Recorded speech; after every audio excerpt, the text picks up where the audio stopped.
नमस्कार, सत्यार्थ न्यूज में आप सभी का स्वागत है। आजाद समाज पार्टी के अध्यक्ष चंद्रशेखर आजाद हरदोई जिले में अब्दुल्ला आजम खान से मिलने पहुंचे। जेल के अंदर अब्दुल्ला आजाद से चंद्रशेखर आजाद ने की मुलाकात। भारी मात्रा में जेल के बाहर पुलिस बल तैनात। आजम खान के बेटे हैं अब्दुल्ला आजम हरदोई जेल में है बंद। अश्विन गुप्ता हरदोई से। क्या इसका सियासी मतलब है?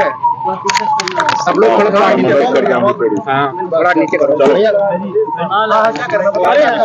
देखो, पहले तो मैं मीडिया के साथियों का उनके मन में बहुत सारे सवाल होंगे, पॉलिटिकल, सोशल, मेरे यहाँ आने का, जिस साथी से मैं मिलने गया था उसके बारे में जानने का। लेकिन मैं आपको एक लाइन में कहना चाहता हूँ, अब्दुल्ला आजम भाई से मेरे जो रिश्ते हैं वो सियासी नहीं। जब भी मैं किसी तकलीफ में रहा, आजम भाई का और इस पूरे परिवार का सहयोग मुझे हमेशा मिला। और आज मैं उसी रिश्ते को और मजबूत करने और अपने छोटे भाई से मिलने यहाँ आया था, जानने की उनकी क्या हाल है। मुझे बहुत खुशी हुई। मैं सोचता था कि जेल में है तो परेशान होंगे, लेकिन जिस ताजगी के साथ मुलाकात हुई इससे ये पता लगता है कि वो बहादुर आदमी अपनी लड़ाई को लड़ रहे हैं और जो हालात हैं वो उससे वो किसी छिपे हुए नहीं। मैंने उनके मुकदमे को भी पढ़ा है, ऑर्डर भी पढ़े हैं, किस तरह की चीजों में उनके सजा हुई भी पढ़ी है। मैं बस ये कहना चाहता हूँ मीडिया को के माध्यम से, जिनको कहना चाहता हूँ उनको चला जाएगा। सड़क से लेके और संसद तक हम इस लड़ाई को लड़ेंगे। हम इस लड़ाई को अकेले नहीं छोड़ेंगे, उनको, उस पूरे परिवार को, हमारा परिवार।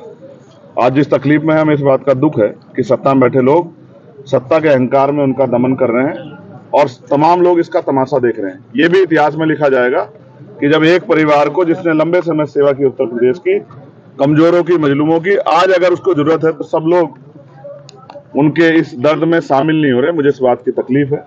और जिस तरह के फर्जी मुकदमे लगा के और तमाम चीज, जब वादी कह रहा है कि मेरा कोई नुकसान नहीं हुआ है, सरकार कह रही है कि हमने कुछ खरीदा नहीं है, लेकिन फिर भी सजा सजा सजा, रोज नए मुकदमे, ये सब ये साबित करती हैं कि ये सरकार की देखरेख में हो रहा है। जब मौका मिलेगा, आगे ताकत बढ़ेगी, इन सारे फर्जी मुकदमों की जांच कराई जाएगी और फर्जी मुकदमे करने वाले उन अधिकारी कर्मचारियों का विशेष ख्याल रखा जाएगा जिन्होंने ये सब चीजें, इस अपराध को, ये गैर कानूनी है तो इलीगल है तो ये अपराध है, इस अपराध को खारिज करने में सरकार की मदद की। संयोग है कि आज आपकी अब्दुल्ला से मुलाकात हुई और आज अखिलेश यादव भी रामपुर में जो है इनके परिवार से मिल रहे हैं। क्या ये इसका क्या मतलब समझे?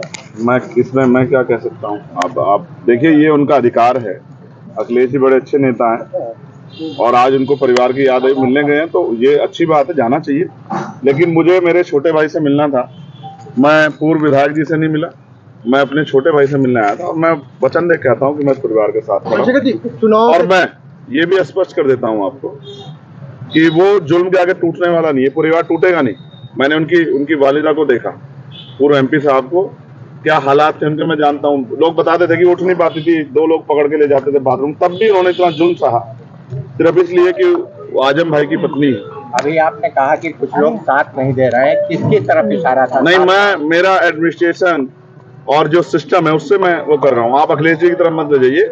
मैं सिर्फ ये सिस्टम से सवाल खड़ा कर रहा हूँ कि जो सिस्टम है, न्यायपालिका पर हम भरोसा करते हैं, लेकिन अगर जज साहब कहें कि हम मजबूर हैं, हमारे ऊपर दबाव है, तो फिर न्याय कैसे मिलेगा? मुझे एक खतरा और है, ये मेरा पर्सनल है, मेरे बहादुर छोटे भाई ने मुझसे नहीं कहा। जिस तरह से पिछली कई घटनाएं हुई है, मैं उनकी जान की सलामती की प्रार्थना करता हूँ और मैं सरकार से कहता हूँ कि ठीक है, आपके विरोध, अंतर विरोध हो सकते हैं, वैचारिक विरोध हो सकते हैं, राजनीतिक विरोध हो सकते हैं, लेकिन मैं चेतावनी के तौर पर कहना चाहता हूँ कि अगर कोई इस तरह का षड्यंत्र या साजिश करने की कोशिश की गई तो हम और हमारी पार्टी के लोग बिल्कुल चुप नहीं रहेंगे, ईंट से ईंट सरकार की बजा देंगे। ये चेतावनी में सरकार को देना चाहता हूँ। अब्दुल्ला से आज